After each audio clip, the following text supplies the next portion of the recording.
Welcome. It's October 4th, 2022. My name is Joe Weston, and we're here for our online practice for reviving the global heart. My heart is delighted because it's nice to see some faces and feel some hearts that we haven't seen for a while. As you can tell, I'm once again in a different location now, actually in the state of West Virginia. We're about to start a retreat, an advanced retreat. And it's great to be here. And Shelley and Will are here as well in a different room. That's the magic of the World Wide Web. And I am deeply, deeply honored to have and grateful to have a dear friend of mine, Juanita Range, come and speak for us today as our guest. As you know, what we do is we gather to create community for each one of us to support one another in our own practice of cultivating what we call resilience and fierce compassion, to see ourselves on this planet as midwives for a system that's dying away and midwives for a system that's being birthed. And we're cultivating those important skills to be able to hold space for that as everyone is going insane on some kind of level and in a deep state of anxiety. Who are those on the planet that can really hold down the fort or just be that grounding force, loving force? And that's what we're cultivating here in this practice. Also in this practice, this idea of becoming spontaneously nurturers and protectors, nurturers and protectors for ourselves, nurturers and protectors for others, regardless of how we label them as loved one, stranger, or adversary. And most importantly, nurturers and protectors of how we interact with each other. So as a commitment to civility and a commitment to, and unfortunately, we're in a time where we actually have to put time and energy into that. We can't take that for granted anymore, that people will engage with each other with civility and with respect and dignity. So we're holding space for that as well. And in this idea of weaving a golden thread of lasting peace throughout the planet and weaving our hearts together in community and supporting one another in that, I couldn't think of anyone more beautiful to have come as Juanita Range. She's become a very dear friend. I've gotten to know her as well as her family. She has a remarkable family who are all special and unique and powerful beings on this planet. And we met at a conference in, I believe it was Oregon, it was a mediators conference, and we just connected, and it's been connection since then. And it's hard to explain. I mean, basically the technical stuff of what Juanita does is she has her own business as a mediator and as a facilitator of facilitating depths of connection and communication and some of the more challenging issues around race and diversity and power dynamics, and is remarkable in how she navigates that with such heart as well as skill and fierceness. So that I'm sure there's more to say, Juanita, but that's what I'm going to go with. So welcome. It's great to have you here. Yeah, thank you so much, Joe. And yes, it was a conference in Portland, Oregon. And Joe and I both were speaking, and we saw each other's workshops and really wanted to attend, but we presented at the same time. And we stopped to talk for a moment, and that led to us missing other workshops that we had planned to go because we talked straight through. We could not stop talking. And we have continued to talk since then and be connected ever since then. It was instant connection. Yes. So one, thank you all for having me. Joe and I have talked about this for a long time. And as life has it, today was the day. Regardless to what we thought the day was, today was the day. So I'm grateful to be here. So just a little bit more about my work. I primarily work in workplace spaces now. I work usually with leaders as well as organizations as a whole, focusing on communication, conflict, change, and power dynamics. And when I look at communication, I'm looking at communicative messaging as well as communicative behavior. And I look at it as what I call the 4 prongs of communication, where we look at everything that we say, don't say, do, and don't do is all messaging. So is the organization or the leaders messaging what they intend? So we do a lot of work around looking at intent versus impact. Oftentimes I work with organizations and there's posters all over the place or mantras in the space about what they intend. But when I talk with people in the environment, it's not their experience. So a lot of the work really is focusing on creating alignment between what an organization wants to have as a culture and what people are actually experiencing and closing those gaps. When I'm looking at conflict, oftentimes I say to people, part of my job is to come here and make you uncomfortable. We're going to play in conflict, and that alone terrifies people most times. So what I do is really work with people about changing our attitude about what does conflict actually mean, the way we look at it, the way we engage with it. We actually have options. And so to look at it as constructive dissent and finding out what is in the gap that's causing the tension, and then deciding within an organization what you can do with it. Sometimes it can be resolved. Sometimes needs to be managed because it's organic and a part of this organizational structure and is never going to change. So you look at how can you constructively manage it. And sometimes, and oftentimes, without people believing it, it can be transformed. And so we do a lot of work around transforming the environment and helping people to become more compassionate with each other and to remembering and rehumanizing each other in the workspace, remembering that they're human beings performing roles and not the other way around. So typically, because of the depth and complexity of the work, I usually work with organizations anywhere from 6 to 18 months. And so it really is about transformation work. Some of the shorter term processes is just people and organizations wrapping their heads around what they really even want. And after the 6 months, they realize, oh, wow, now we see why you say 12 to 18 months. And even then, we're just scratching the surface of understanding that we really do have options in workplace environments to be more humane with each other, to be compassionate. And I say, yes, I drop the F-bomb in workplace environments and people look and think, why does she do that? And I say, we talk about feelings. And what were you thinking when I said F-bomb? In the workplace, people tend to be allergic to the idea that feelings are present, but they're present and active. And though we don't focus on feelings, we focus on impact. We do acknowledge when we don't focus on impact, feelings become very activated in a space and can cause disruption in the environment. So we look at managing all of that. When I'm looking at power, I'm looking at power, perception of power, value, and influence. Oftentimes what people say they value is not what's demonstrated with what they communicate. And so I weave back and forth between communication, conflict, and these power dynamics. I'm also looking at social identity power as well as organizational power and how the layers of that can create complexities, like someone looking at a leader and saying that the leader is not doing their job, not understanding that because of the complexity of power dynamics, someone's power can be decreased and the level of influence that they have in the environment can be elevated with someone else who has less executive power, but a high level of influence in the environment. Some of that's tied to social identity power. Some of it's tied to all the things that we value. It's all tied to what we value in our society and our culture. So I work to raise individual awareness. I do a lot of work around inviting people to put their fingers down, and instead of going, they need to change, what can I change is what we work on. So I do a lot of work, in particular in the first part of the contracts, around helping people to realize that you are co-creating the culture that you're in. So what might you do to create the culture and to shift the culture in a way that helps to create the culture that you all intend and want to have? Just gonna pause because I know that's a lot of words when I talk about it. Thank you. Yeah. It's beautiful. For those of you who know my work and the work that we do with the Western Network, and there's a lot of resonance there. So I'm going to ask you that's beautiful, and maybe another time we can connect and do a little workshop together and really dive deeper into that.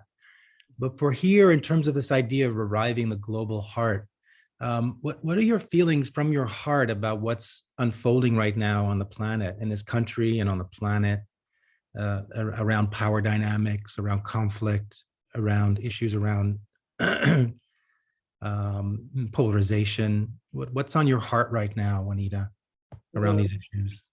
Mhm. Just the intensity of systemic structures and how we have lived for years and centuries without really noticing and paying attention to the impact to us as individuals. I think the whole idea of reviving the global heart to me is just the invitation of getting back to collaboration and to understanding that we can be powerful if we come together with compassion. The state, of course, concerns me. It's heavy. And I work with people every day who just the idea of going to work is they get physically sick even because of the condition of the world, not even just what's happening in the workplace, but just what people are carrying today, just trying to perform daily tasks, being very challenging for so many of us. And I think some of it is just finding those places, the stories. I do a lot of work around pushing against narrow and incomplete stories, not just that others tell or that we hear from others, but that we tell ourselves. What can we do to elevate what we're doing, to have compassion and to show up the ways in which we intend?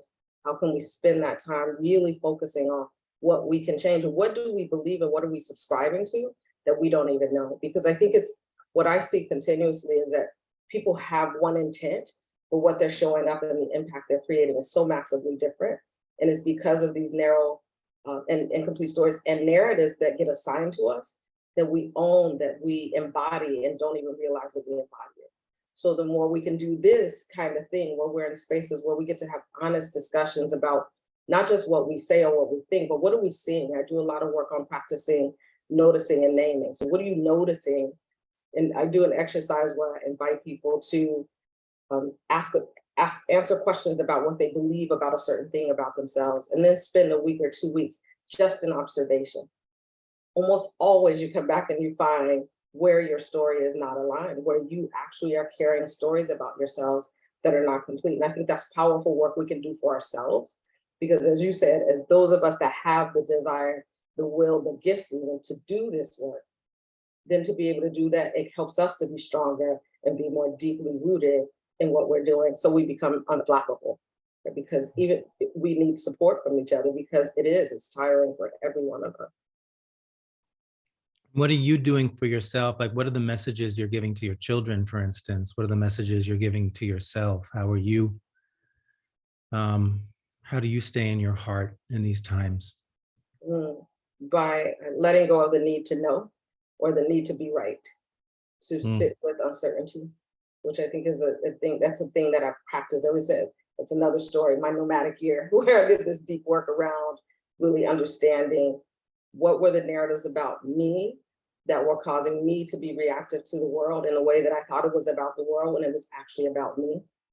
And just staying grounded in that place of knowing that I don't have to know all things. And I call it the pushing away from the knowledge first approach, where I cannot know and be curious. And even in curiosity and inquiry, we have to be skillful at that because there's always loops, right? The systemic narratives that we live with have loops and they're designed to not be appended. And so if we can't access them, if we can't really put our finger on it, we can't really shift it and change it.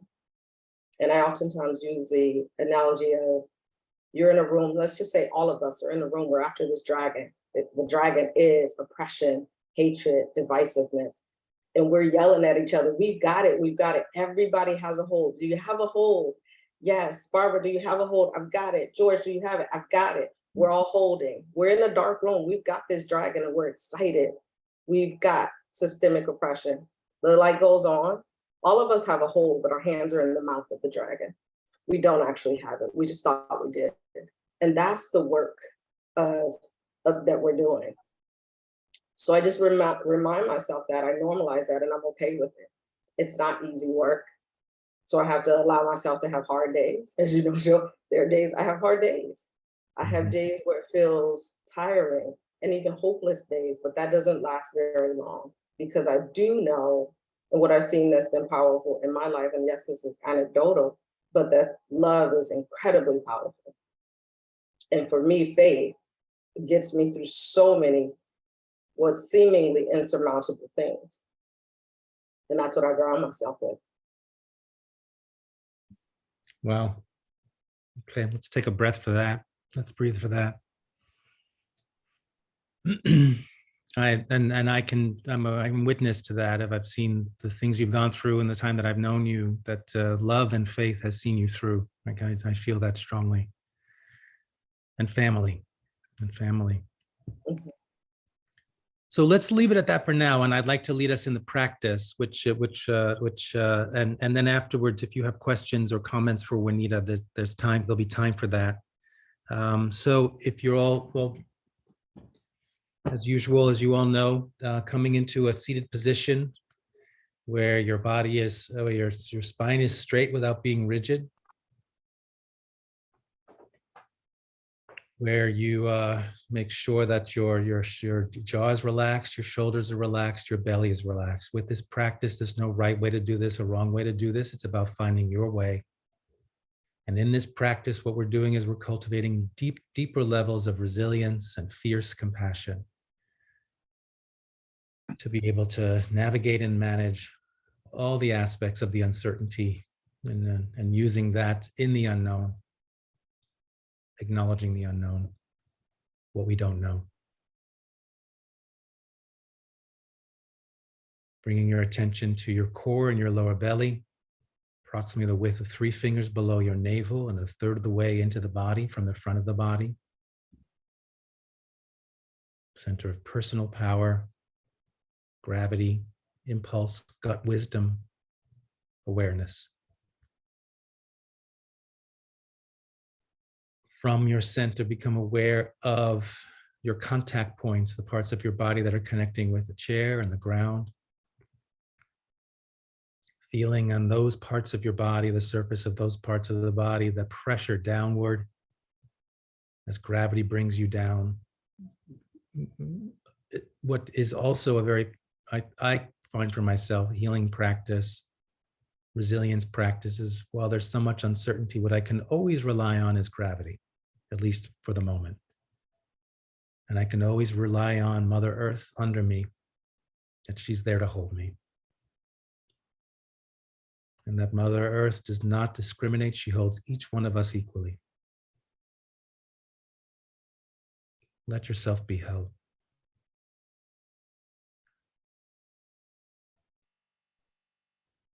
Coming in contact with this present moment, starting with yourself. From your center, become aware of your physical body. Just listening, checking in. What's the vocabulary of your body? How is it speaking to you? How can you learn its language? Where wisdom resides. It's just up to us to learn how to listen and have faith that our body is always speaking to us from a place of wisdom, as is our heart. From your center, become aware of your emotional body.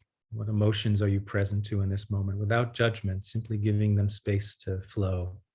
All feelings are welcome.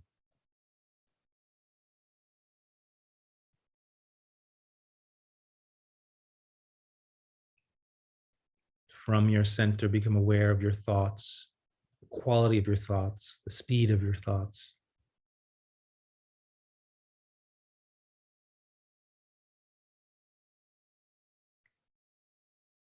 Maintaining connection with your core, your place of personal power and awareness. Now connecting to the middle of your chest where your heart power resides, compassion, connection, courage, faith. From your center and from your heart, becoming aware of that part of you which has connection with something larger than yourself. First, tapping in from your core and your heart with that part of you that has access to something larger than yourself. And from that place, becoming aware of, in this moment, what your connection is to something larger than yourself. Does that provide you with a sense of faith? Some sense of security? And if so, breathe into that. The earth beneath you, that which is larger than you, in your heart and in your core. And allowing that awareness of self radiating out towards your personal boundaries, feeling the boundaries of your own personal space, filling your own personal space with this sense of presence and awareness in all directions, behind you, above you.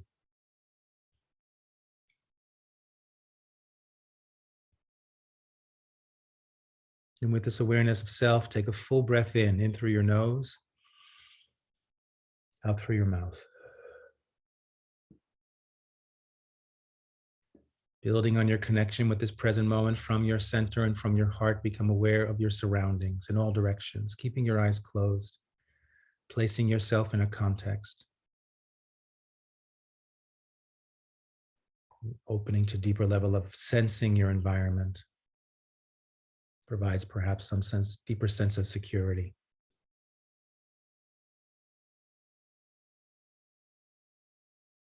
And with this awareness of self and surroundings from your center and from your heart, take a full breath in.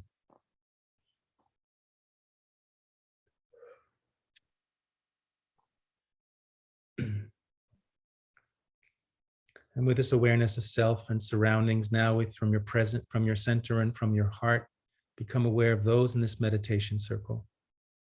However you see that in your mind's eye, through the World Wide Web, we gather in community, various parts of North America, various parts of Europe, and other parts of the world, resonating from our personal power and our hearts in connection. And considering the difference between, or the similarities between, or the relationship between intent and impact. What's your intention in terms of connecting now with those in this community? Considering that that might be different from the impact you're having, or similar. The best way to find out is to deepen your capacity to listen and observe from the others, what impact you might be having, even in your mind's eye.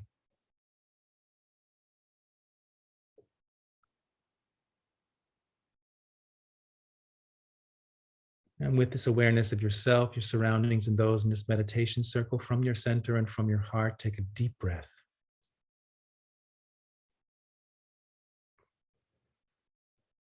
Now, taking this sense of security, of community, of your surroundings, of connection with yourself and your own personal space, from your center and from your heart, becoming aware of all human beings, beginning with those human beings you would label loved ones. Without having to seek anyone out, who arises in your heart? What faces do you see? Groups of people. How many? Is it 2, 3, 30, 100? Who arises in your heart?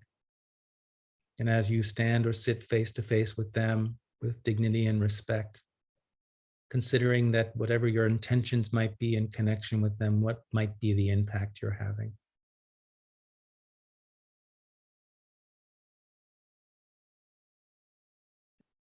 And as you engage with them, mustering up the courage in your heart to simply speak from your heart, I don't have to know what's happening in this moment.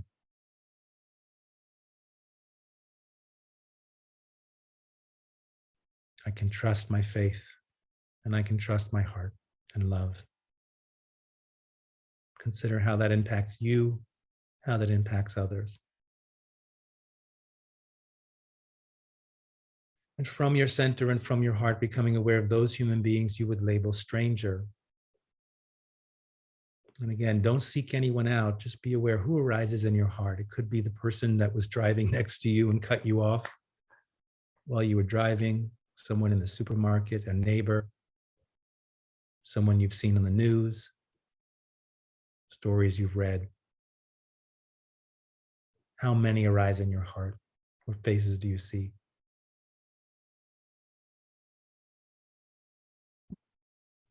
And considering as you stand face to face with them with dignity and respect, what your impact might be, and is that congruent with your intention?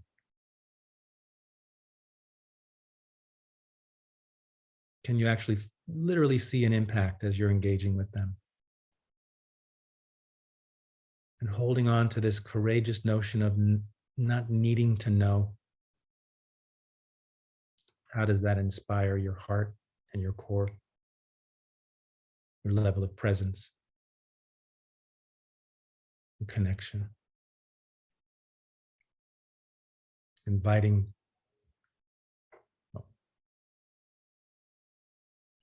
and from your center and from your heart, becoming aware of those human beings you would label adversary. And who arises in your heart? What faces do you see? Groups of people. How many do you see? Be honest. Does that shift your level of open-heartedness, your sense of security and safety? Notice. And as you stand face to face with dignity and respect, considering as well what your intentions might be in your interactions with them, and is that congruent with your impact?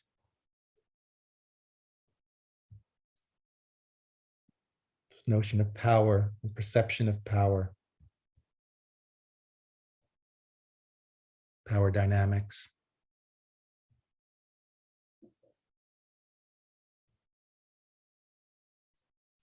And even with these human beings, opening with courage to this idea of I don't need to know. What brings you in connection with them? Opening to faith.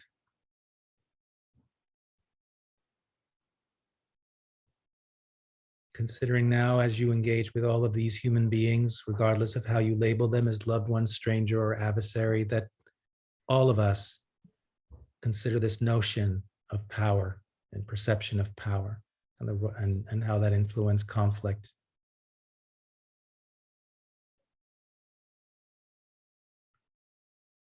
Considering that that becomes integrated into who we are, consistently thinking about the impact we're having, regardless of what our intention might be.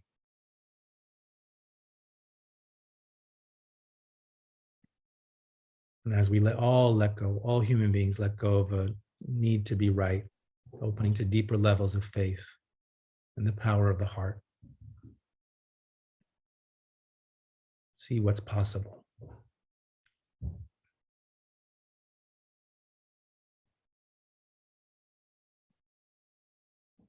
And with this awareness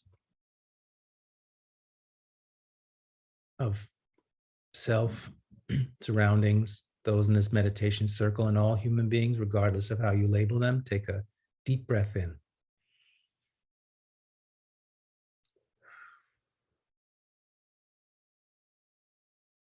Allowing all human beings to flow into your heart as you bring your awareness back to those in this meditation circle.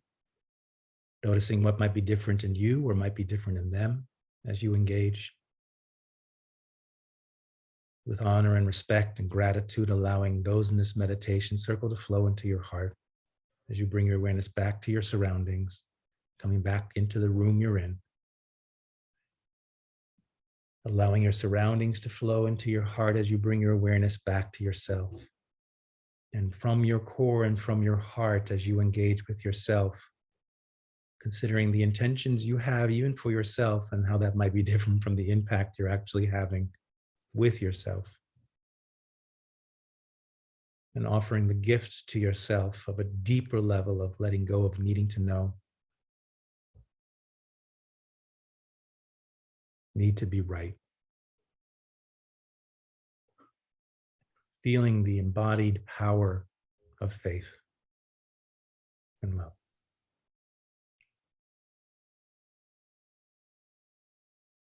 Noticing the impact of this practice, feeling that the energy of this practice flow into every cell of your body, your being, activating every cell, flowing into your organs to nurture your organs, heal your organs, bring vitality to all of your organs. Flowing into your core like it's a battery, using the energy that you've generated to charge your battery to 100%, so you can meet the day with a reserve of energy. And finally, letting this all seep into your nervous system as a way to remember this, muscle memory, so you can walk this into the world.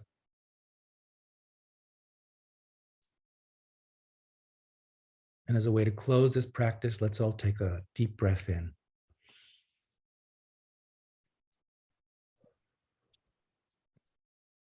When you're ready, slowly open your eyes.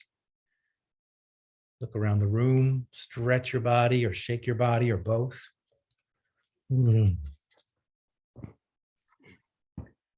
So we started with a motivation with the beautiful wise words of Juanita.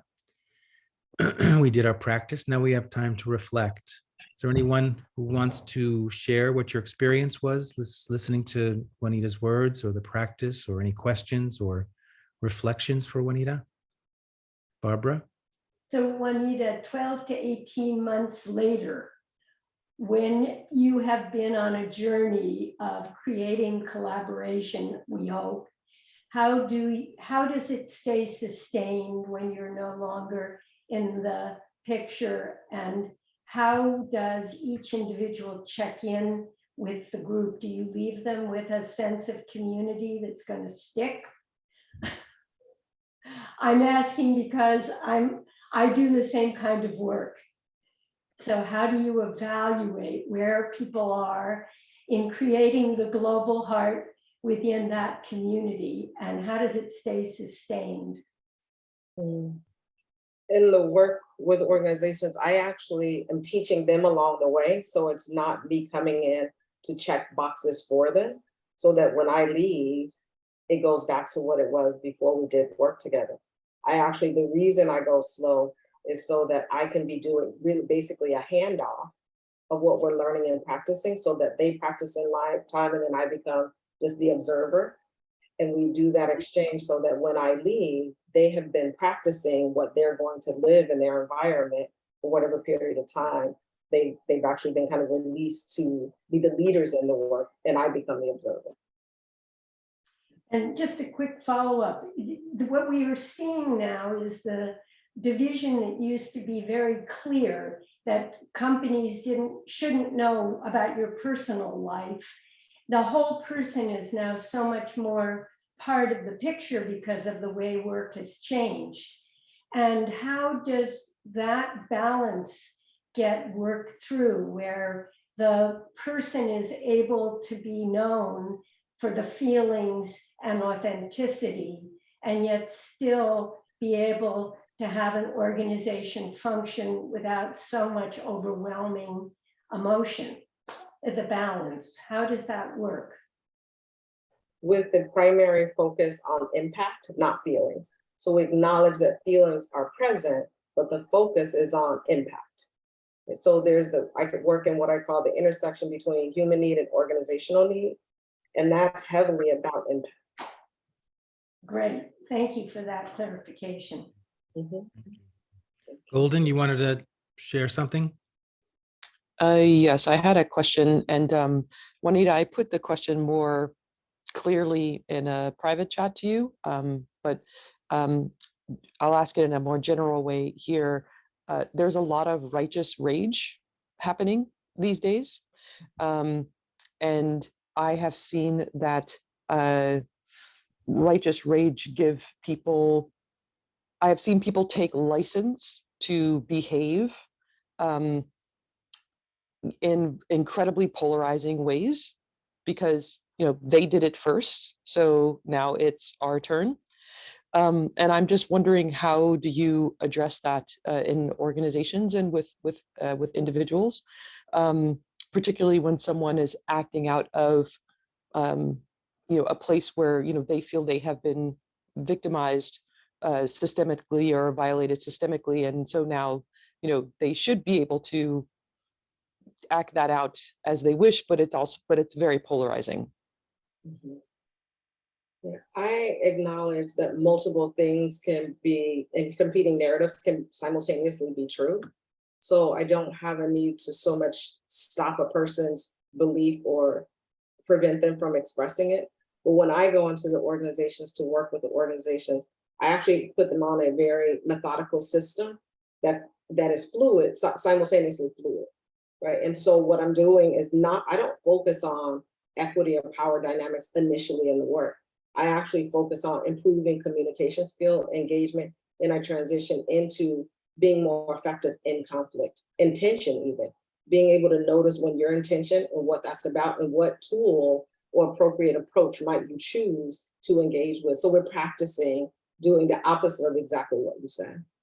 And I know exactly what you're speaking about, and I see it all the time. And I think when we think about this work of anti-oppressive work or of being more inclusive, then we have to be careful to not become the oppressor in our efforts to dismantle the system of oppression.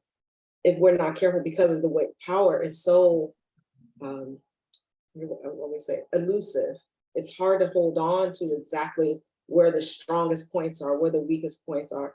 And it's oftentimes masked and veiled in the ways in which we engage. I do a lot of work on pushing into the difference between kindness and niceness and politeness, and aggressiveness versus assertiveness. And there's all kinds of narratives that go around that. And oftentimes people are believing themselves to be assertive and they're actually being aggressive and vice versa. But that push and natural response of anger for oppression can be flipped into being weaponized and then having oppressive type behavior. And I just address it directly. All right. But it also sounds like what I take away from that is before getting to that, you're actually working on how are we communicating. So sort of like creating that as the container and then using from there going into now, how are we engaging in this conflict? Right. Because the way I explain it is, if we can't talk about systems and operations that's not going well in a candid way, how do we expect to have a discussion about oppression and racism in a workplace environment when we can't hold on to talking about what needs repair just from a functionality standpoint within an organization? So we build the tools around having hard discussions about what's not working in the environment from a structural standpoint and a functional standpoint. And what we're doing is several things along the way. We're building relationship. People are remembering that they're working in collaboration with each other, that they can be powerful in doing that. So they're practicing all of that along the way before we even get into having hard discussions about racism and how it's active in their space, or isms in general. So we touch on it. I do a lot of like ebb and flow, a lot of push and pull, where I push into the tension enough for people to be uncomfortable, and they practice, I call it the knots of tension. We're gonna run into a knot, we're gonna untangle that knot, and then we're gonna be building muscle along the way. Thank you. I'm really glad you asked that, Golden, because this is Juanita is a master in all of this. So I'm really glad you asked that.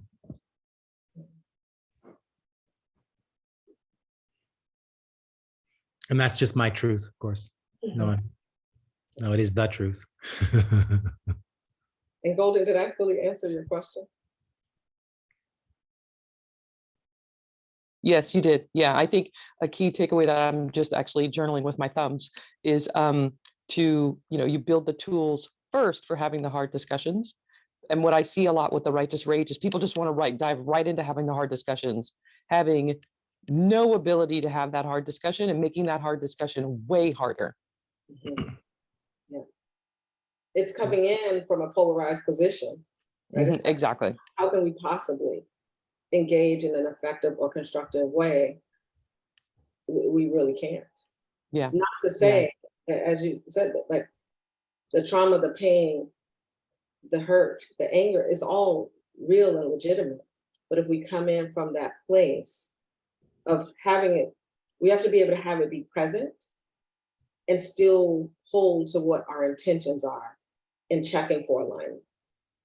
Yeah, have it be present, but not in charge. Not in charge, exactly. Not the focus. Yeah. Thanks so much, Juanita.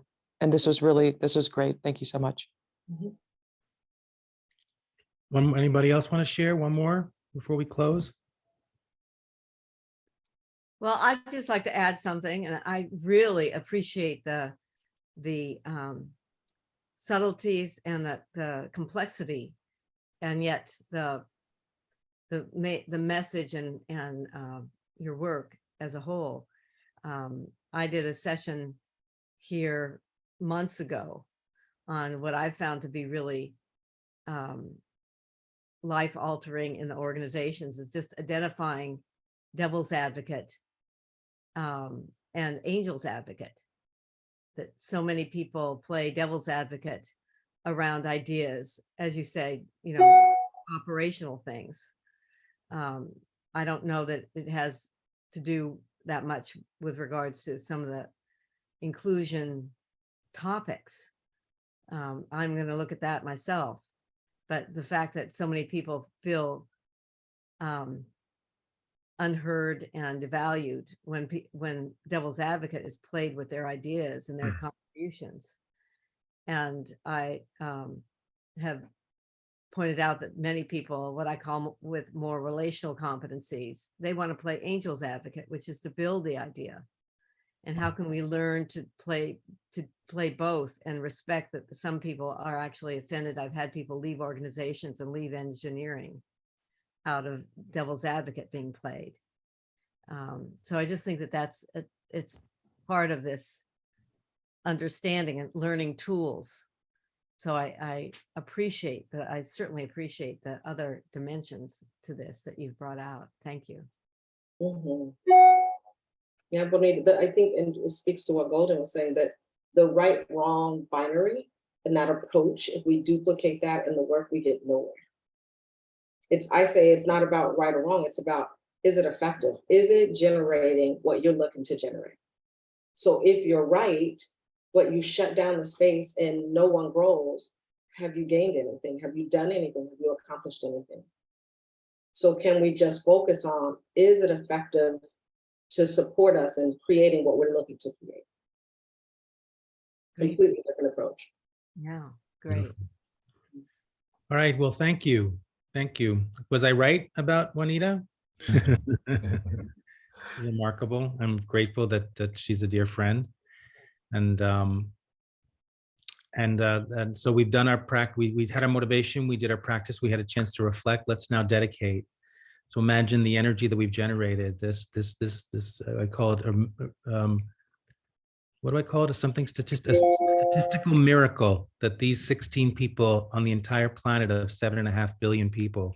It's a statistical miracle that we come together in heart space like this and share such beautiful ideas and wisdom. And let's take that moment and channel that energy towards those in need at this moment who are needing some guidance and wisdom around understanding their own levels, their own level of power. And so may all those who are feeling disempowered at this moment, may they find their way towards their own personal empowerment. May systems that are currently set up to disenfranchise some, may they slowly dissolve or quickly dissolve, just not with a lot of rupture, dissolve permanently, creating more opportunities for people to step in their own sense of what power means to them, authentic power. And may all beings on this planet have enough fresh water to drink and food to eat. And may all governments and world leaders govern from a place of wisdom and compassion and faith, as opposed to fear and greed. Okay, thank you. Thank you all. It's great to see you. As always, keep telling people about this and have people come and join us. Bonita, it's great to see you. Barbara, it's great to see you back. And of course, great to see everyone else. And we'll see you again next week. Thank you. Thank you. Thank Thank you. Bye, everyone. Thanks, Thank you. Juanita. Happy Yom Kippur. Grateful. Thank you.